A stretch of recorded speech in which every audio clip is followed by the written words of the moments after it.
This is Boise Blackbirds here for Idaho 5051, and I am here with Chandler Bursey, president of Local 1273 AFGE. All right, Chandler, and thanks for having this interview with me here today. Can you tell us what's going on here today? What's with all the noise? We're having a rally to save our VA. Doug Collins, the secretary of the VA, wants to cut 83,000 of us, and we're here to try to stop that. Okay, can you say who that was again for me? Doug Collins, secretary of the VA.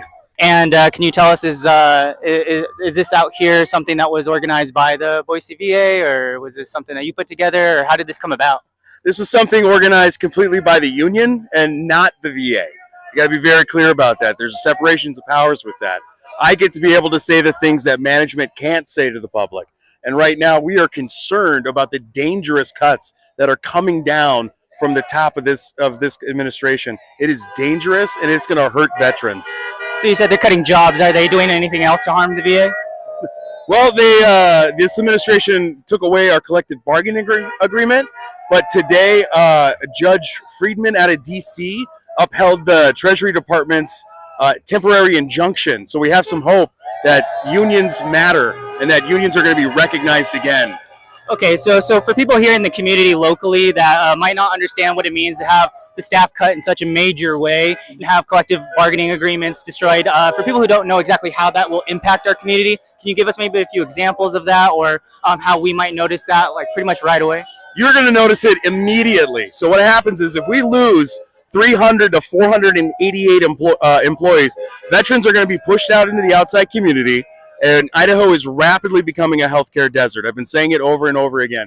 What's going to happen is there's going to be longer wait times for the civilian population, longer wait times for veterans, and veterans are not going to get the specialty care that they get here at the VA. Anything that maybe brought you personally out, because there's a lot of people that probably work for the VA, a lot of people that, you're the president, maybe you have that role to fill, or is there anything else that made you really passionate and fired up about this? I mean, I'm sure the employees being laid off and everything, but anything else you want to add there? I care about veteran care. My grandfather was a veteran. My uncle served in Vietnam. This is personal. This matters. A lot of veterans are affected by Agent Orange, and I'm sure you're familiar with the burn pits and everything that was going on in Iraq and Afghanistan. That has been devastating to our veteran community right now. And they're getting the specialty care here at the VA, but in the outside community, they are going to have providers that do not understand the causes of their symptoms, and they're just going to treat the symptoms. It's a very dangerous game. Veterans are going to lose out, and we're here to stop it. We're trying to make enough noise for people to contact their legislators and tell them to stop the reduction in force.